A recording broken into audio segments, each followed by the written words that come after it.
Quando com as explicações do Alter Rebbe, quando ele estava confrontando e comparando a alma divina com a Torá. Por um lado, a alma divina é uma partícula da própria divindade que é derivada de um plano espiritual elevadíssimo, onde na sua raiz e fonte espiritual ela está conectada à essência de Deus, e de lá ela descende para esse mundo. Só que a queda é, por assim chamar, violenta. Ela sai do plano espiritual elevadíssimo e desce para o mundo materialista, para o plano terrestre, para esse campo mundano que está cheio de materialismo, que prevalece aqui o lado físico, o lado corpóreo. A alma divina aqui está enclausurada no corpo físico junto com uma alma animal, que só tem tendências animais, egoístas, egocêntricas. Então nós falamos que isso restringe e limita demais a alma divina. Por isso ela precisa de uma força especial para poder superar esse desafio. No que consiste essa força especial que Deus nos concedeu, que isso é uma dádiva? Que não só pessoas únicas, grandes tzadikim, possam alcançar essa elevação, mas cada um de nós, através da Torá. Então a Torá dá força e vigor para a alma divina e enfraquece e neutraliza a alma animal e o corpo. Estava perguntando, o Alter Rebbe, aparentemente a Torá também sofreu essa mesma descida que a alma divina. Porque a Torá, conforme ela chega a nós, conforme nós lemos e estudamos aqui hoje, a maior parte da Torá, quando estudamos assuntos da parte profunda da Torá, místicos, etc., falamos mais de assuntos abstratos, de ordem espiritual, mas a maior parte da Torá, seja o Pentateuco, no seu sentido literal, a Mishnah, Gemara, Halachá, toda a Torá que nós estudamos com explicações das mitzvot, elas também essencialmente falam de coisas físicas, materiais, de coisas terrestres e mundanas, de leis que regem o relacionamento entre indivíduos, pessoas, entre patrão e empregado, entre marido e mulher, enfim. Mas a Torá também está revestida nas coisas mundanas e terrestres. Então, de onde a Torá tem essa força de energizar a alma divina? Então, o Alter Rebbe estava nos explicando que a Torá tem uma característica especial, diferente da alma divina.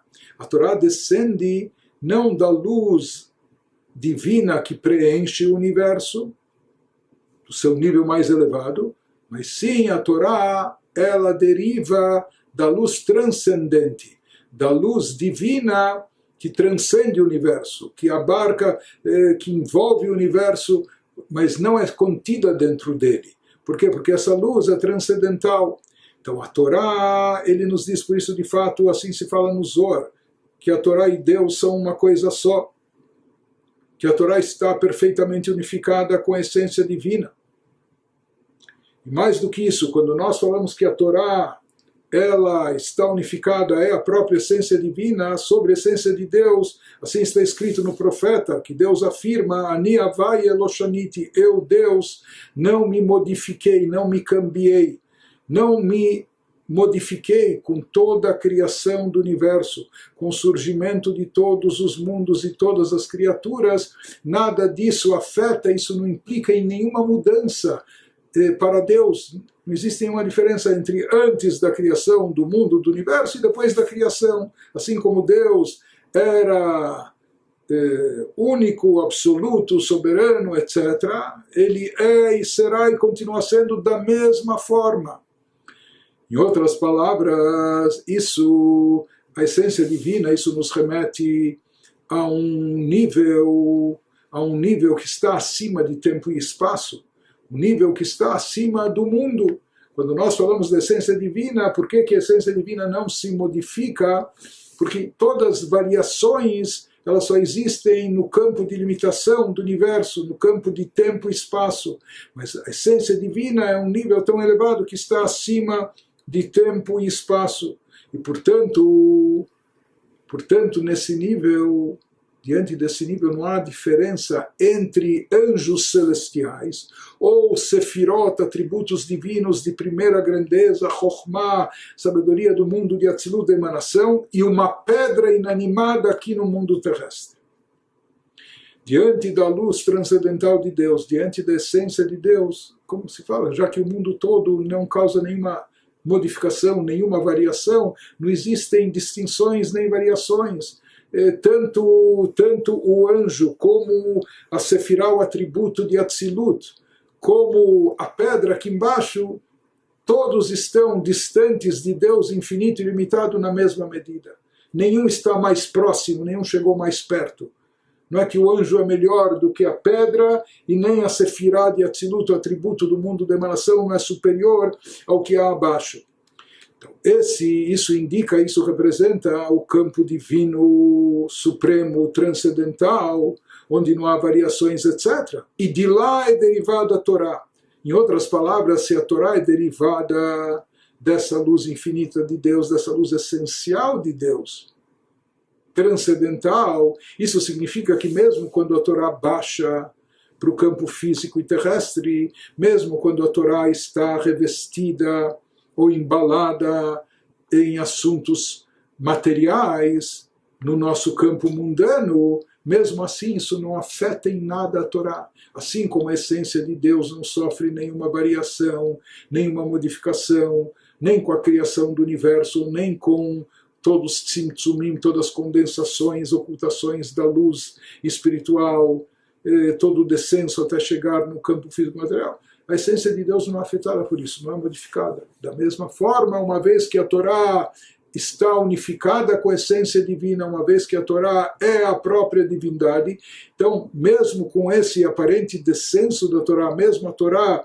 estando investida nos assuntos físicos e terrestres, ela mantém as suas propriedades originais, isso não afeta em nada, isso não modifica em nada o fato dela representar a própria essência de Deus, de estar unificada com Deus.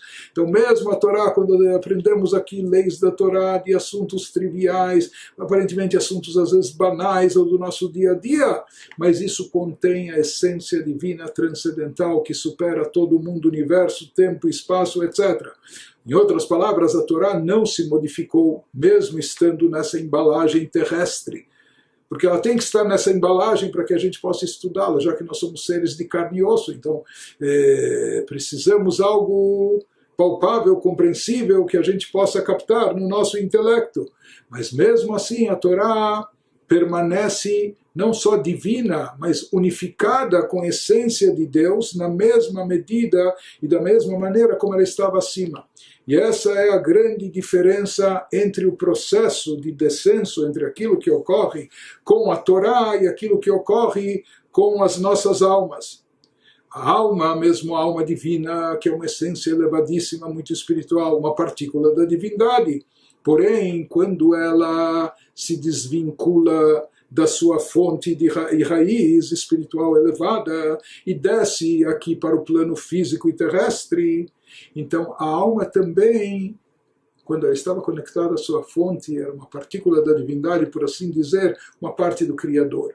Mas quando ela se desprende da sua fonte, ela deixa de ser parte do Criador apenas para se tornar uma criatura espiritual, elevada, de origem sublime, etc., mas uma criatura com as suas limitações. Ela já não está tão unificada e anulada diante de Deus como estava na sua fonte e origem, quando ela estava conectada com a sua fonte original, que lá ela estava de fato unificada com a luz divina.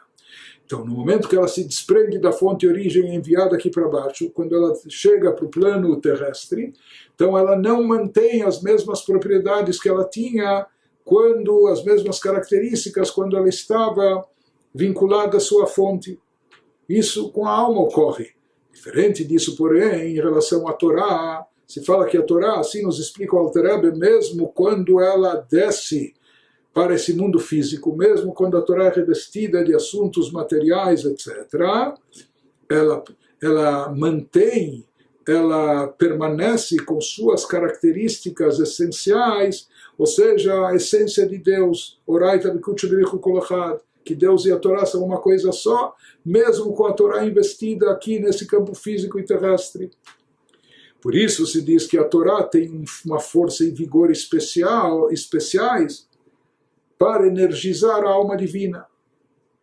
A alma divina sofre com o descenso, se abala com essa descida, ou talvez até com essa queda, com o fato de estar investida no corpo físico, no mundo material, junto com a alma animal, enquanto que a Torá, ela não se abala com essa descida. Essa descida não afeta a Torá, não modifica a Torá. A Torá permanece com as suas características próprias, com as suas características intrínsecas, ou seja, a Torá continua sendo a essência divina, a essência da divindade. Por isso a Torá tem o poder de dar força e vigor para a alma divina, mesmo aqui embaixo, mesmo a Torá estando revestida no mundo terrestre, mas continua presente, brilhando nela, essa luz infinita de Deus, essa luz transcendental. Por isso, através do fato da pessoa estar estudando Torá, como a gente vai ver quando a pessoa estuda a Torá da forma adequada, da forma apropriada, então isso faz brilhar na sua alma divina também essa luz infinita, essa luz divina transcendental, essa luz da essência de Deus. Isso fortalece e energiza a sua alma, dando a ela, a sua alma divina, dando a ela força para superar o corpo físico e a alma animal. Apenas que nessa altura, antes disso, antes de prosseguir, o Alter Rebbe vai nos explicar Keitzad Gilu Yoren Sof Baruch Hu Shebatorah Nitan Leisrael Bet Matan Torah. Ele vai nos esclarecer o que aconteceu exatamente no dia da outorga da Torá, como esse potencial nos foi entregue, como essa força divina infinita, transcendental, da essência de Deus presente na Torá, foi entregue para o povo de Israel na hora da outorga da Torá. Começa a nos elaborar o assunto e nos diz o que define o recebimento da Torá nos versículos bíblicos. Nos diz o Alter Rebbe, isso se expressa especialmente aquilo que está escrito na abertura dos 10 mandamentos, dos 10 pronunciamentos divinos. Vaidaber Elokim et kol advarim ha'ele lemor anochi. Sim, está escrito na Torá. Interessante que aqui o Alter Rebbe nos diz que a principal novidade desse evento não é os 10 mandamentos, as tábuas das leis, as mitzvot que foram dadas em seguida, não. É um versículo que vem antes de tudo. Esse versículo diz que Deus começa a falar todas essas coisas que vêm em seguida, a Torá, as mitzvot, Vaidaber Elokim et kol advarim ha'ele, que Deus começa a dizer todas essas coisas, lemor, para dizerem, para falarem. E daí começa o primeiro mandamento, eu sou Deus, teu Deus, que te tirou do Egito, acreditar no Deus único, etc. Mas de qualquer forma, nos diz o Alter Rebbe que esse versículo da Torá descreve para nós não só a entrega da Torá, a outorga da Torá, Deus entregou a Torá para nós, mais do que isso, esse versículo vai explicar o Alter Rebbe, ele também contém dentro de si, ele também resume a ideia do recebimento da Torá. Não só como Deus nos entregou a Torá, outorgou a Torá, mas como nós recebemos, absorvemos, incorporamos a Torá dentro de nós. Que esse é o real sentido de Kabbalat a Torá, recebimento da Torá. Como o povo de Israel recebe a Torá, como a Torá foi fixada dentro deles, nas almas judaicas.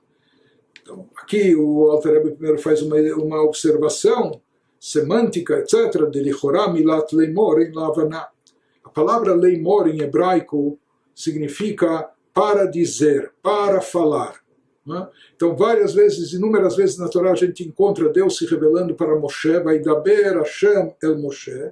Deus fala para Moshe, lemor, para ele dizer para os filhos de Israel, para ele transmitir tal e tal mitzvah, tal e tal ensinamento, tal e tal mensagem. Então, a palavra lemor significa para dizer, para falar. Mas ele pergunta por que aqui está escrito essa palavra nesse contexto da revelação no Sinai, com certeza aqui o significado dela não é o mesmo que aparece em toda a Torá, que Deus fala para dizer para outros, né? E Efshar lefaresh kach, aqui nesse evento do Sinai, dos 10 mandamentos, não se pode explicar dessa forma. Por quê? Porque todos estavam presentes lá. Sheharei kol Israel shamu, todos os judeus estavam escutando, todos sem exceção, homens, mulheres, bebês, crianças, jovens, etc. O panim bepanim de Berashem, Deus falou diretamente com cada um, por assim dizer, cara a cara, ele falou para cada um de nós, e não somente isso, vetasher yeshno po, vetasher eineino po, não só para nós, aqueles que estavam lá presentes naquela época, os contemporâneos da entrega da Torá, mas se fala que todas as almas futuras que viriam ao mundo em seguida, todas estavam presentes lá e também receberam a Torá e se comprometeram com ela.